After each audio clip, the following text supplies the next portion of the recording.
Archaic Records.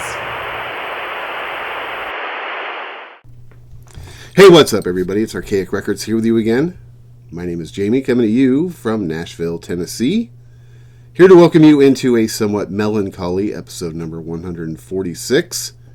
I suppose that unless you've been living under the proverbial rock, you are more than well aware of the news that has rocked the music world over the past couple days, that being the passing of Ozzy Osbourne.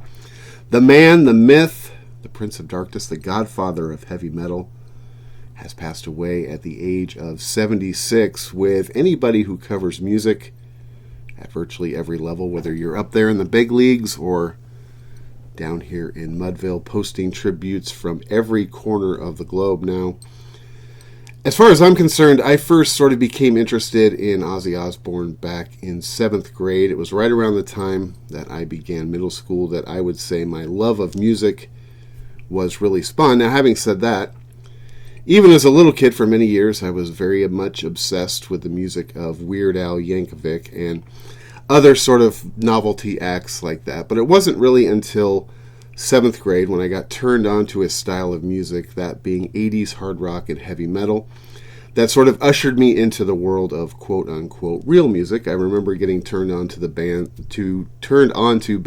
Metallica and Anthrax and Motley Crue and Rat and Wasp, and really, for me, that was the first time that music ever changed my life. Now, around this same time, of course, I became familiar with Ozzy Osbourne, but at the time, he was an artist that I sort of kept at arm's distance. If I'm being perfectly honest with you here today, I believe it is because at the time, I was a little bit scared of Ozzy. I don't know if it was the imagery or his mythology, but there was just something about him that didn't really sit right with me. I remember it was the exact same thing back in those days when I first discovered King Diamond. He was somebody also that I was a little bit scared of. I remember seeing the kids in my middle school, the kids that wore the Ozzy Osbourne and King Diamond shirts, and I remember sort of thinking that they were a little bit scary. They were kids that, yes, I sort of secretly wanted their acceptance, but at the same time, those were kids that weren't necessarily meant to be trusted and should probably be kept at arm's distance. Now, I remember the first time I sort of got turned on to Ozzy Osbourne on my own was back in middle school. Back in those days, I was something for me that was big part of my life was MTV, and especially on Saturday nights, because I didn't really have many friends. Isn't it interesting how some things never change? But back in those days, in middle school especially, I was absolutely obsessed with MTV, and on Saturday night, Headbangers Ball for me was something that was appointment television. It was something that I would never miss in a million years. And I remember one night, right around the same time that I first started getting into this style of music, seeing the video for the song Shot in the Dark by Ozzy Osbourne, and I remember thinking to myself, man, this isn't really that scary. In fact, this song is pretty snug. I remember loving the song, loving the video, and really loving the girl in the video, and instantly became a pretty big Ozzy Osbourne fan at that point in time. I remember not too long after that going out and buying that cassette with my parents, The Ultimate Sin, because it had the song Shot in the Dark on it, which was the first Ozzy Osbourne song that I became a fan of, probably still to this day, based on the fact that it was the first song that I really got turned on to in terms of liking it. Shot in the Dark is probably still my favorite Ozzy Osbourne solo song of all time. Now, it was right around the same time, I believe it was one night, Saturday night on MTV as well. I believe they played this documentary one night in place of Headbangers Ball, that being the legendary classic Penelope Spheres documentary, Decline of the Western Civilization, Part 2, The Metal Years. Now, at the point I am in my life now, and the point I've been in my life for many years when it comes to music, the music that is featured in the first Decline of a Western Civilization is definitely more my luggage, but anybody with any amount of sense will acknowledge that the second Decline of a Western Civilization is by far the superior film. Now, several years ago, Penelope Spheres released a third version of Decline of the Western Civilization, which I've tried to watch a couple of times, and honestly, I've never even gotten all the way through it. It is something that is pretty much unbearable as far as I'm concerned. But the first two Decline of Western Civilization movies are classic. Obviously, the second one is still something that you can go back and watch in very heavy rotation. It's something that I still go back and watch at least once, maybe sometimes twice a year. But I remember in that film specifically, there were two scenes that have always stood out to me. Probably two of the most famous scenes in the movie, but especially the first time I saw the movie as a middle schooler late one Saturday night. Watching the scene with Chris Holmes and his mother in the swimming pool is something that always stuck with me, still always sticks with me. In fact, I've read that there's a lot of controversy as to how staged or how authentic that scene was. The other scene in the movie, of course, that always stood out to me, always does stand out to me, is the scene where Ozzy is in his kitchen, sort of attempting in vain to make himself breakfast. I remember watching that movie for the first time in middle school and knowing that I didn't necessarily want to turn out like Chris Holmes and Ozzy Osbourne, but there was just something very appealing about that rock and roll lifestyle, especially for a kid like me. I had just discovered this style of music. I thought that this was going to be my music for the rest of my life. This was something that was oddly attractive to me at that age. I think when you're in middle school, you want to be rebellious. You want to be kind of a badass. I was a kid that was pretty unhappy. I was living in a pretty unhappy home, and there was just something about that movie, those two scenes in particular, that at the time sort of really, sort of solidified my fandom in the style of music. Now, it was around this same period of time also that my mother gifted me two of the first vinyl records that I ever owned. These were records that were part of her collection. Now, it was right around this time, maybe it was 7th or 8th grade, when I first got my first turntable, and I'll never forget the first 4 records that I ever owned on vinyl. The first 2 were records that I purchased myself. I believe it was with Christmas money, if I'm not mistaken, but I bought the first album that I ever owned on vinyl was a record by the Fat Boys. The album was called Crushin'. I don't know why this was a record that I bought as a kid. I think it was just the album artwork. I thought it was. I think I probably thought it was funny at the time more than anything else, because I remember I was never really a big fan of rap music. Never have been, even to this point in my life. But there was just something about that record. I bought it, and the other one that I bought was the WWF record Pile Driver, because at the time, in middle school, I was a pretty big wrestling fan. I went through a phase when I was in middle school where I was really big into wrestling for maybe 2.5 years, and I remember buying the Pile Driver WWF record, and the other two first records that I owned on vinyl were records that were actually given to me by my mom, one of which was Led Zeppelin's Houses of the Holy, and there was something about that album that, it was obviously the album cover as a kid to me was something that I'd never seen before. It was very titillating, and, I put that record on as a kid, and honestly, it was a little bit over my head at the time, but this was more in the vein of music that I actually liked. And the other record that was given to me by my mom on that same day was a copy of Black Sabbath Volume 4, which to me is still one of my favorite Black Sabbath albums, but partly because of the sentimental attachment I have to it being the first Black Sabbath album that I ever owned. But one thing I'll never forget about that, looking through that album cover, and I don't know if you've probably seen the original pressing of Black Sabbath Volume 4, but it had the mini magazine as part of the inner sleeve. It had this sort of poster book, and I remember flipping through the pages. At this point in time, I'm in middle school. I don't know anything about music. I'm basically an infant in the world of music collecting and records. And I remember looking through the pictures of Black Sabbath Volume 4, thinking to myself, wow, that guy looks like Ozzy. That looks like a young Ozzy. And then I remember flipping through the liner notes, and that's how I actually discovered for myself that Ozzy Osbourne was in this band called Black Sabbath, this band that my mom liked, a band that, people of my parents' generation liked. And I remember thinking at the time how cool it was that my mom liked Black Sabbath and that she'd given me this record. Now, I wish I could tell you at the time that I cherished those records and I still own them to this day, but I can tell you back in those days, I was a pretty irresponsible little louse.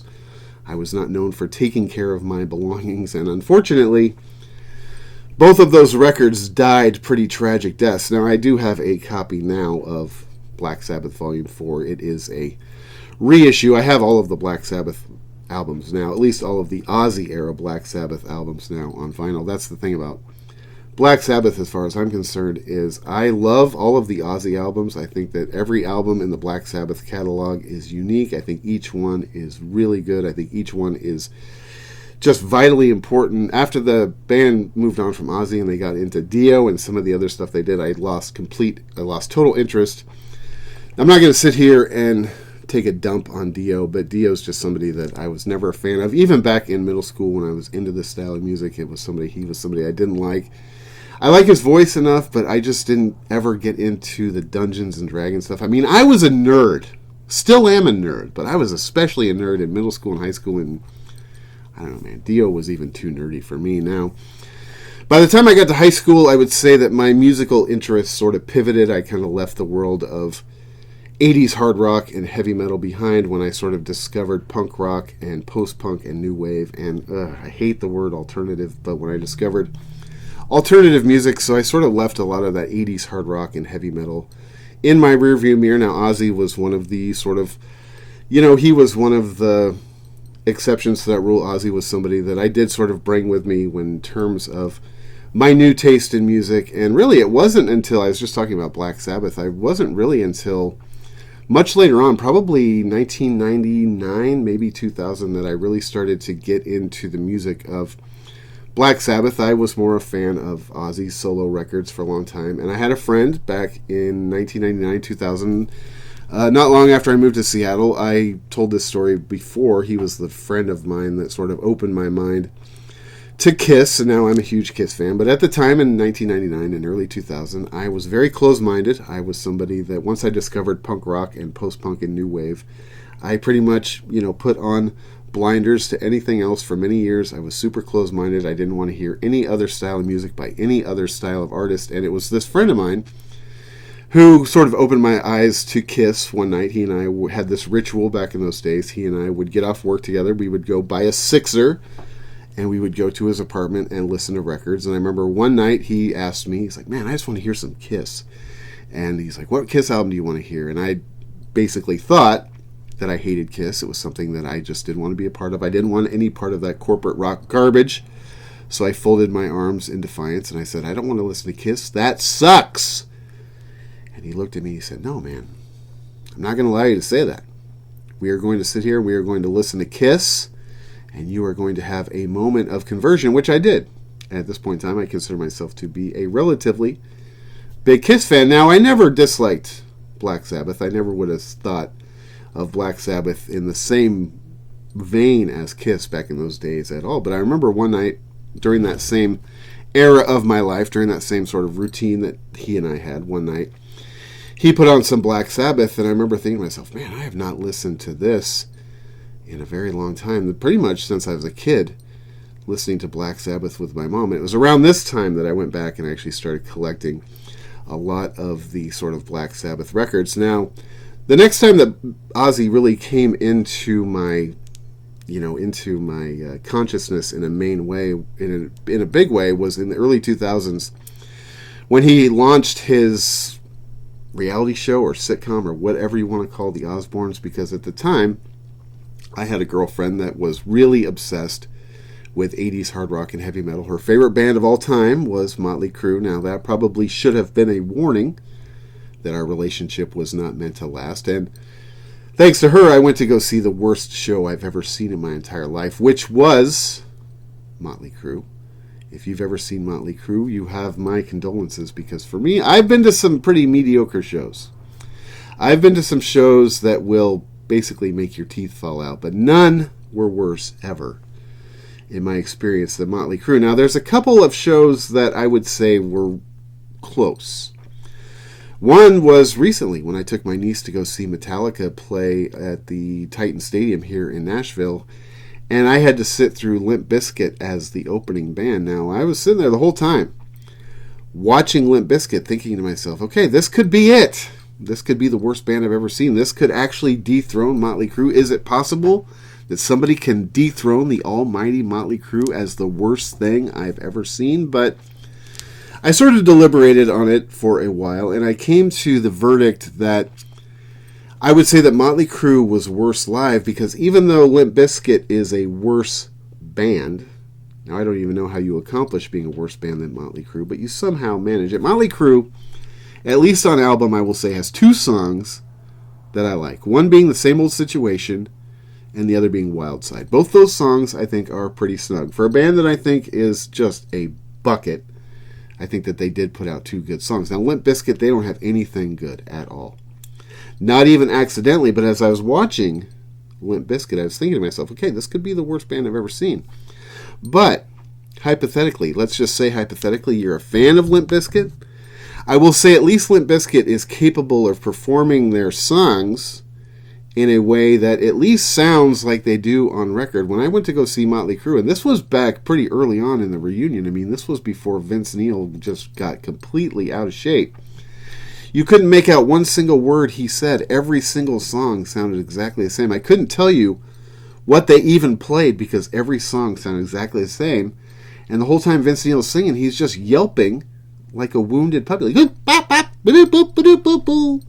anyway, that isn't really the point here. The point is, they had this girlfriend that loved 80s hard rock and heavy metal. And she also loved reality TV. So wouldn't you know it, that the Osbournes was something that was just right in her wheelhouse. She loved all of those shows back in those days that were on MTV, especially the pop culture reality shows, the Bret Michaels, the Flavor Flav, all of that stuff. She loved those shows, but the Osbournes in particular was her jam. And I remember one time she made me sit down with her, and her and I were going to watch the Osbournes together. And honestly, it's just something that I don't really like. I hate reality TV.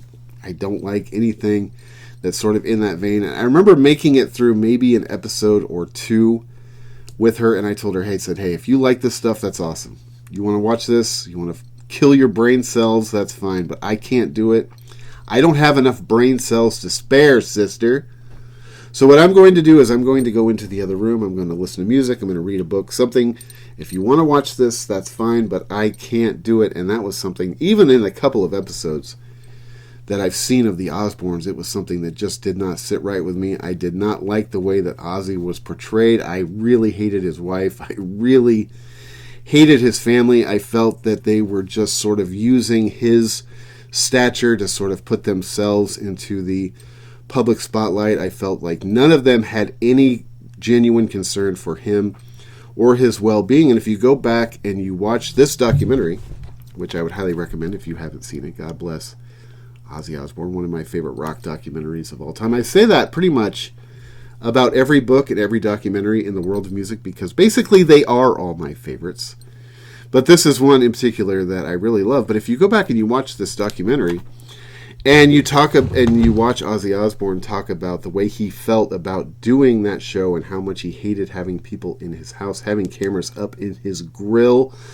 He said that it caused him to drink a lot more than he normally would. And again, when you're somebody like Ozzy Osbourne, you would like to think, or anybody, you don't even have to be Ozzy Osbourne, you just like to think that your family, the people in your life, have your best interest at heart. And it's proof to me that his family, his wife, did not have his best interest at heart because he was clearly miserable. And you can't ignore the way that he was sort of, the way he was portrayed in that show. It's sad.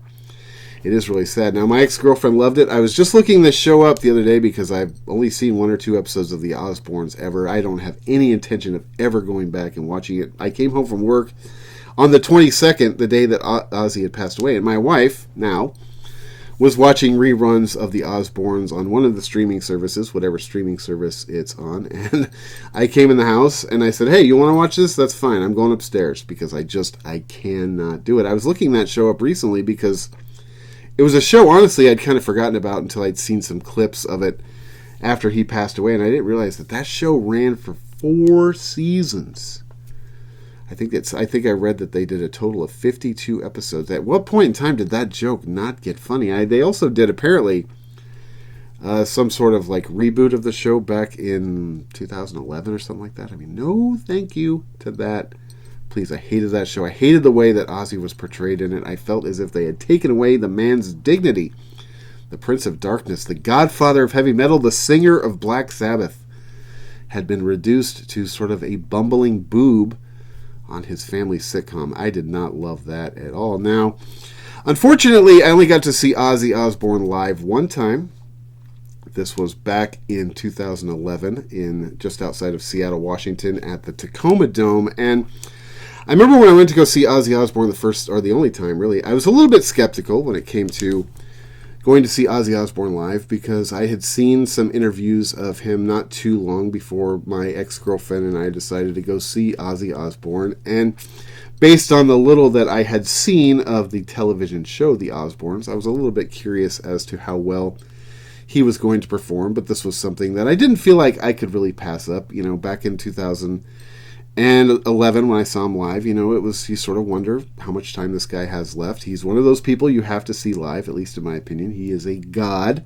He is somebody that is a legend. He basically created, and he and his band, I should say, basically created an entire style of music. And he's just somebody, if you're a fan of music, you have to see. Now, that being said, I was a little bit skeptical going into it. So we drove from Seattle down to the Tacoma Dome, a place that I think Ozzy was the only show that I ever saw at the Tacoma Dome. Now, back in those days, Tacoma had a small venue where you'd go see a lot of punk rock and hardcore shows called Hell's Kitchen. That place was the Jugs. I don't know if it's still there now. I've recently sort of discovered through all the gentrification of Seattle that Tacoma has basically become the hipster paradise up, at least in that region. I think it's because Tacoma is still a place that is somewhat affordable to live, but that was, but I didn't spend a lot of time in Tacoma back in those days, apart from maybe going to that place, Hell's Kitchen, and there were a couple other places downtown that we would go. There was a cool record store they used to have back in the day. There was also a couple of cool bookstores, but this was the only time I ever went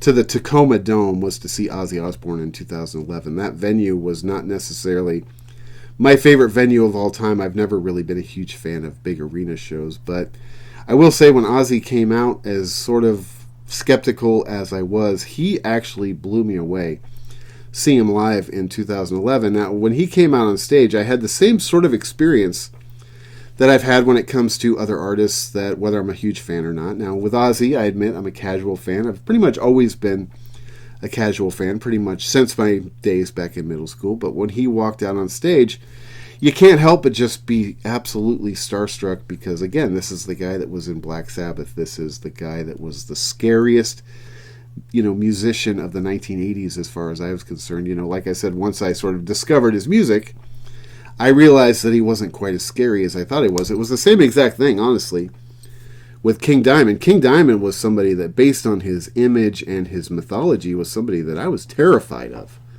as a kid. I remember seeing the kids that wore the King Diamond shirts in my high school, and I honestly thought that they were going around burning down churches. Now, once I heard the music of King Diamond, of course, it was a little bit off-putting, not because I didn't like it, because King Diamond is somebody that I could sort of tolerate. He's somebody else that I've seen live once, and actually totally blew me away the time that I saw King Diamond live. But based on his sort of his imagery and the mythology and his album covers and everything, I had this sort of audio image in my head of what King Diamond must sound like. And then when I finally heard his music, I couldn't help but think that it was a little bit cartoony. No offense, King. I don't dislike it. I'm just saying it didn't exactly match what I thought the imagery was going to be. That was my same experience with Ozzy Osbourne, but when he came out on stage, I was completely starstruck. I was blown away. We were close enough on the floor to where you could see him very plainly, and I got to tell you that, when he started playing, I don't know if it's muscle memory. I've heard that is a thing with musicians. You've been doing it long enough. You just sort of have muscle memory. You go into songs, and basically your instincts take over. But I remember, in between songs when he would try to banter, it was pretty gnarly. But once the song started, he sounded great. He was on time. His voice sounded good. He was energetic, as energetic at least as he could be. He was moving around pretty good. He was jumping. He was bouncing around. I remember at a certain point in time, he brought out a fire hose and he totally doused the crowd. I mean, it kind of reminded me in a way of the couple of times that I got to see Shane MacGowan back in the 1990s and 2000s. I saw Shane MacGowan solo back, I believe it was in 1996 at the Warfield in San Francisco. And then when the Pogues reformed in, what year was that? Whenever the Pogues reformed, I should know, but I must have eaten dementia for lunch. It was the same thing pretty much when I saw Shane MacGowan. In between songs, the guy was a mess, but once the song started, he sounded good. He was on time. Again, it was the same exact thing when I saw Ozzy. Ozzy had a lot of energy. He seemed to be in a good mood. And honestly, I had to look it up the other day because I kind of forgotten what he had played in that show, because that show was 14 years ago. But looking at the set list, it was a set list that I loved. And I remember that he played really well. Now, at the time, he had a band that I remember talking to some people in the crowd before the show started, because Zakk Wylde wasn't there, and some of the people that you would associate with being in Ozzy's band weren't there. And I remember talking to a couple of diehard Ozzy fans that really didn't like his band at the time, but I thought that his band sounded good. I thought that he sounded good. As far as the set list goes, again, I had to look it up because I don't remember every show I've ever been to, but he played Bark at the Moon, which is a song I love. Let Me Hear You Scream, Mr. Crowley, a song that I love. I Don't Know, another song that I like a lot. Fairies Wear Boots, which is one of my favorite Black Sabbath songs. Suicide Solution, which, if you're a kid that was my age, that song Suicide Solution in the 80s was such a huge controversy. I remember that song being talked about on talk shows and on the radio and the PMRC. He played Road to Nowhere, War Pigs. He did play Shot in the Dark, which is still, at least as far as Ozzy's solo catalog goes, is still my favorite Ozzy Osbourne song of all time. Rat Salad, Iron Man, Don't Want to Change the World, Crazy Train, Mom, I'm Coming Home, and Paranoid. So it wasn't necessarily the longest show that I've ever been to, but I felt pretty content when I left there. I felt as if I'd gotten my money's worth, and like I said before, I felt like he put on a good show. And it was, like I said before, it was like seeing David Bowie, it was like seeing Lemmy, it was like seeing those super icons, people that you don't ever really expect to see in real life. And I remember, we were close enough on the floor to where when he came out, you could see him very clearly. It was obviously him. It's just something that I always get really starstruck when it comes to seeing people on that level. I mean, obviously every time I see Morrissey, it's somebody that I still get really starstruck over. Now, like as I mentioned before, that was the only time I ever got a chance to see Ozzy Osbourne live. Now, my wife and I had tickets to see Ozzy Osbourne in 2019 on the 4th of July at Summerfest in Milwaukee. We were both very excited about that. Summerfest in Milwaukee is something, if you haven't done it, it's something that is awesome. Milwaukee is just awesome. If you have not been to the city of Milwaukee, I can't recommend it enough. But we had tickets to see Ozzy Osbourne on July 4th, 2019 at Summerfest.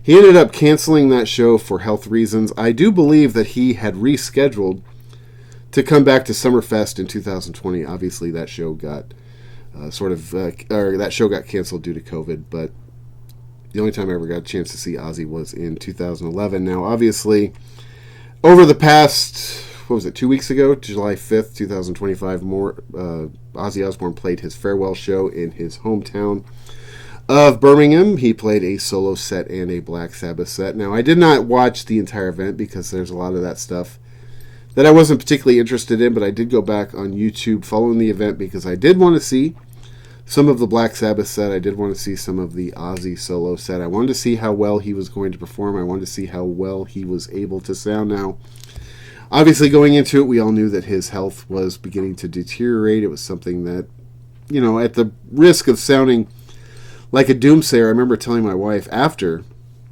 the Back to the Beginning show, I remember telling my wife, I don't think that he's going to be around that much longer. And I wasn't trying to be funny. I wasn't trying to be negative. I wasn't trying to put a hex on him. But it just seemed like Ozzy was the type of guy that really lived for what he did. I think his music was his life. And at the point when he retired, I don't think that, or after he retired, I should say, I feel as if, he kind of had, lived out his purpose for living. He had sort of played out his purpose for living on this planet. And I remember telling my wife, I don't think he's going to be around that much longer. So when we got the news a couple of days ago that Ozzy had passed away, I wasn't celebrating the fact that he'd passed away, obviously, but it was something that I wasn't surprised about. Now, watching some of the performance, which I didn't watch all of it, but I thought that Ozzy sounded pretty good. I thought that he had as much energy as you can in his situation. Now, I didn't necessarily love, nor do I think that any diehard fan necessarily loved the idea of watching Ozzy Osbourne, the Prince of Darkness, sitting in a chair as he's performing live. It sort of reminded me of some of the footage I saw last year from Phil Collins, who is in just about as equally a bad shape as Ozzy Osbourne is. Now, Ozzy Osbourne is actually a lot more vibrant and a lot more capable of performing than Phil Collins is at this point in time. But it still was something that I didn't necessarily love seeing.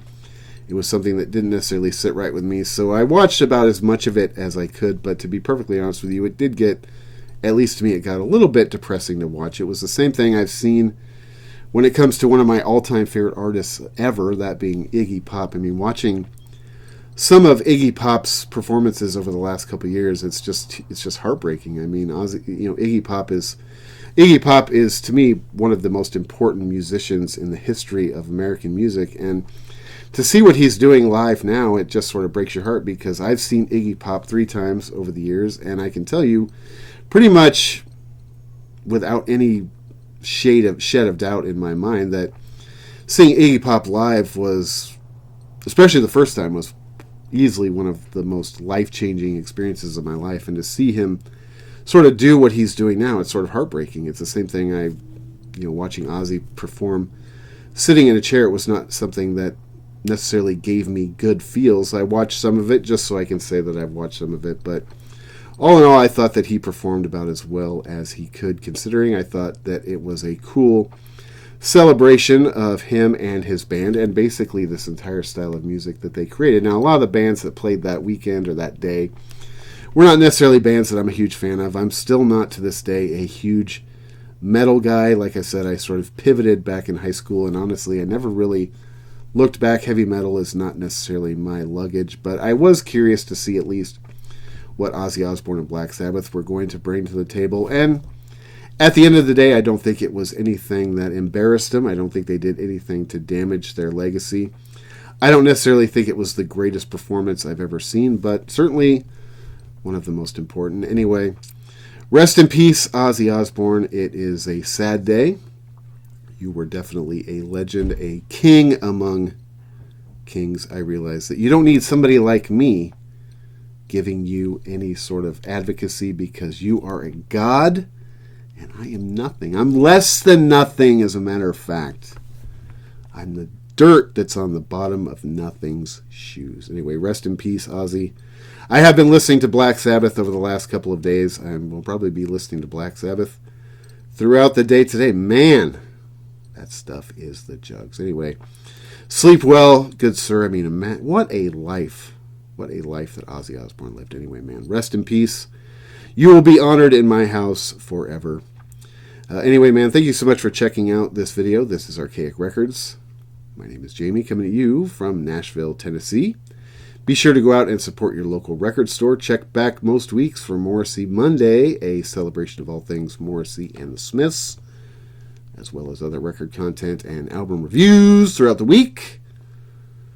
And unless you've got anything you'd like to add about the Prince of Darkness, I think we're pretty good here. So until next time, my friends,